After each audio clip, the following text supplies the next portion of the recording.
पढ़ा जा रहा है और सुनो गौर से, बच्चे पढ़ेंगे, उसके बाद मैं कुछ आपको बताऊंगा और दुआ होगी।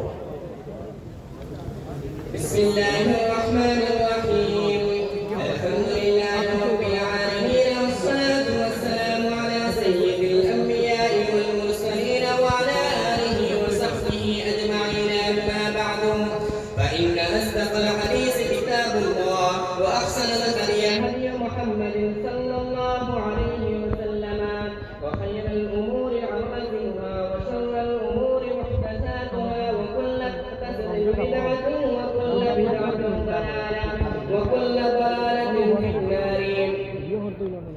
وبالسند المتصل منا إلى الشيخ الإمام الهمام الحافظ الحجة أمير المؤمنين في الحديث أبي عبد الله محمد بن إسماعيل بن إبراهيم بن المغيرة بن بردسبة الجعفي اليماني البخاري رحمه الله تعالى.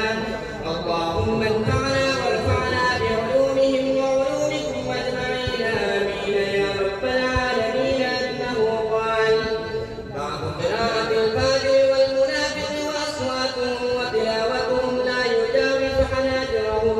وبه قال حدثنا هتبة بن خالد قال حدثنا همام قال حدثنا قتادة قال حدثنا أنس بن مالك عن أبي موسى رضي الله تعالى عنه عن النبي صلى الله عليه وسلم قال: مثل المؤمن الذي يقرأ القرآن كالزجاج طعمها طيب وريحها طيب، والذي لا يقرأ القرآن كالتمرة طعمها طيب ولا ريح لها.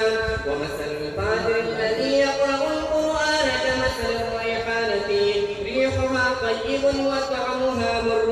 ومثل الفاجر الذي لا يقرأ القرآن كمثل الحنظلة طعمها مر ولا ريح لها.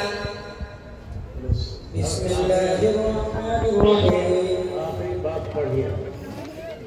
باب قول الله والرضا والموازين القسط يوم القيامة وأن لا أعمال بني آدم وقوله تؤذن. وقال مجاهد القسطاط عدل بالرومية وقال القسط المصدر المقصد وهو العادل وأما القاتل وهو الجاهل.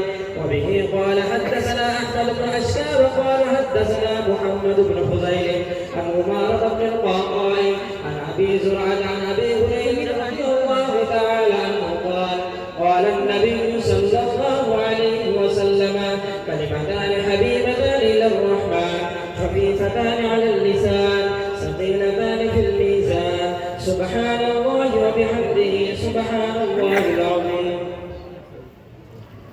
الحمد لله رب العالمين والصلاة